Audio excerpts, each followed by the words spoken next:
What's poppin', y'all? Welcome back to another YouTube video, and today we're taking a look at another film review, and today we're taking a look at another Jack Quad movie. Jack Quad has gotten around recently, to be fair. He is like a new breakout actor who's making his way into the sort of pretty big movies as well, which I quite like, because he has made his way into this horror movie, which is called Companion.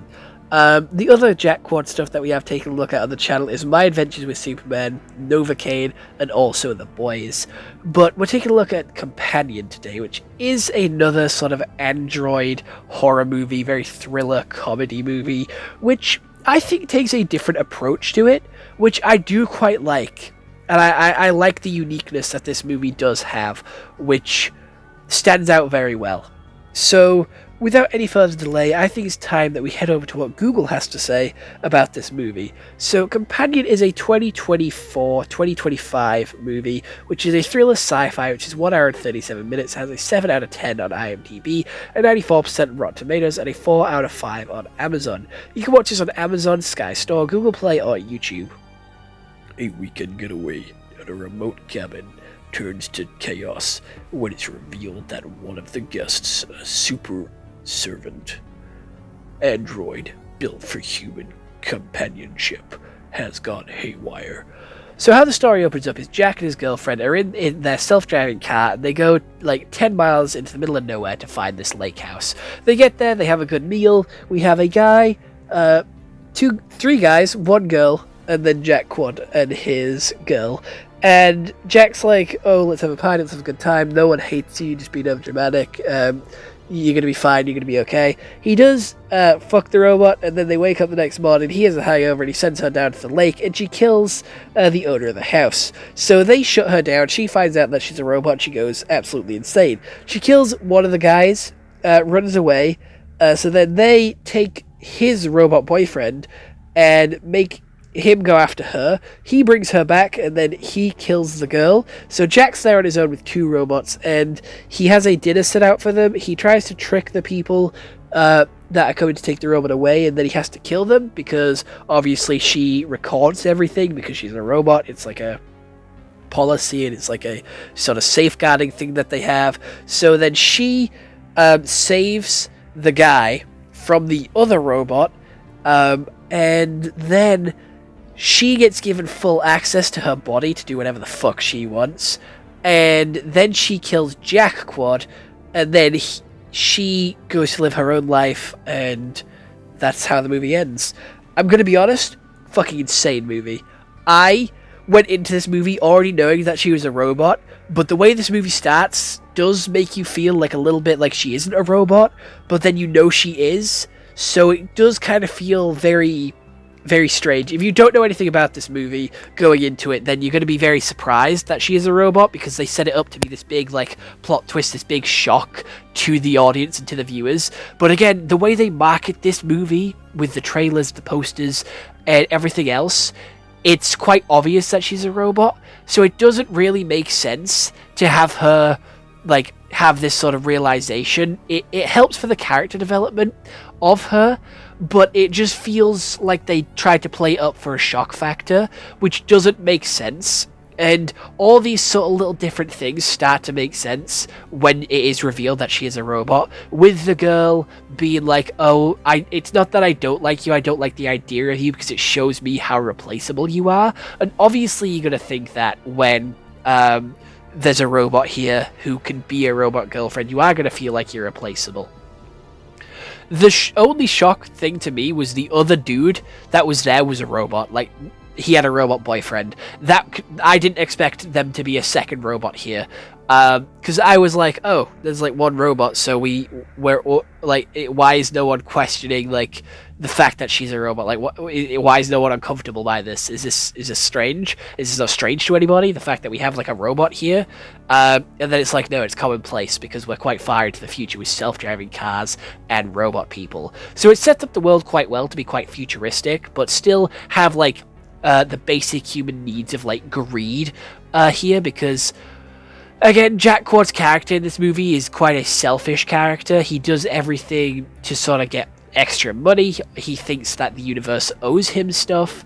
and all he does is use this robot for sex and to fuck it so he isn't alone, which is quite sad, not gonna lie. Having to have a robot so that you don't feel alone. And I'm not saying it is like it's sad as in, oh, what the fuck. I'm saying is like it's sad and upsetting that he's got to this point where he feels like he needs this robot and like he doesn't have any friends that really help him out.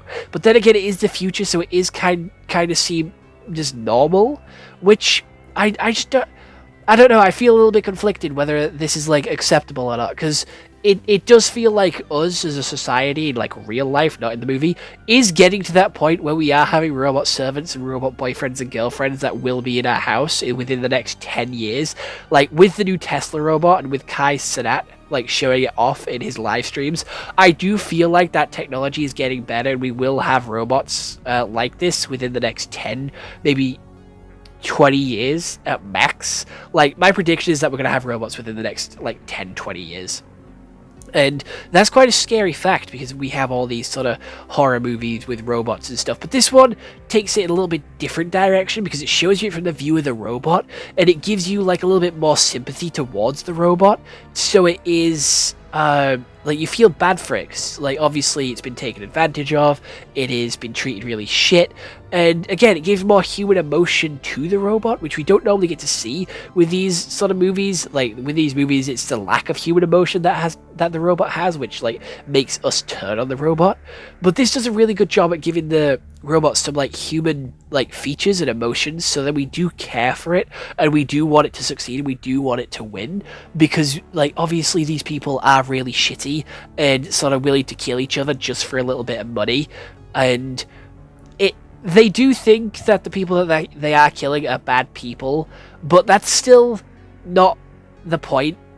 Like even if they are bad people, like they don't deserve to die. Get some like invincible morality in here. Like we don't kill people, all right? We can't just kill people. Like, you know, that's not our choice to make. So I am conflicted with like the morality of this movie, but there is a lot that goes on here. There is a lot that goes on in this movie, and there is a lot of action, which I do quite like. I like the sort of robot playing with her voice and using voice activation to try and get the car to go on its own, which I think is quite smart of her to do. And I also like the self-driving car has like the stop I've been stolen feature. I think that's also really cool because it just gives me a little bit of hope for the future and the technology that we do have here.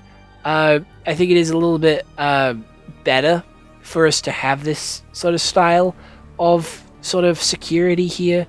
And the robot didn't mean to kill anybody. The robot doesn't know they're a robot. It is quite sad how she finds out, because she is being used by Jack in a pretty negative way, and he is definitely the villain, and I definitely think he's the character that deserved what he got at the end. No one else deserved it. It was just him that deserved it.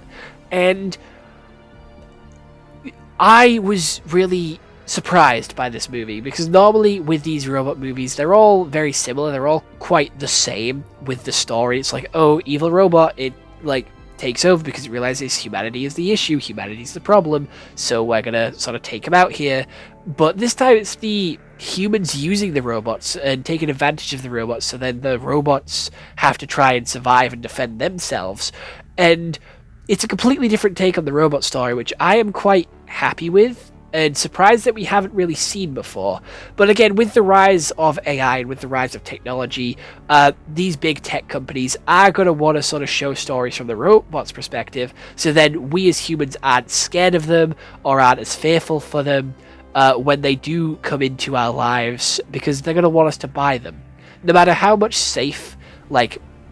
safeguarding they put on these things, there is always going to be a danger to it and a learning curve and a sort of easing in period. And obviously, like I said, I do believe we'll have robots within the next 20 years, just with how fast technology is advancing, that these things are going to want to sell well, and I don't think it's going to be as bad as it is in the movies. So I would like to see more movies done from the robots' perspective, because it is quite sad. It shows that robots should have rights as well, and if we do make them this advanced, where they can feel and they can have emotion, then they should get the chance to do all this stuff. And it is like robot politics, and we do get a little bit of that in the Electric State, but I feel like this movie does it so much better with its smaller cast and the smaller world building. It's just done so much more concise, and it's just explored really well, and the characters have very good motives and very good chemistry with each other as well.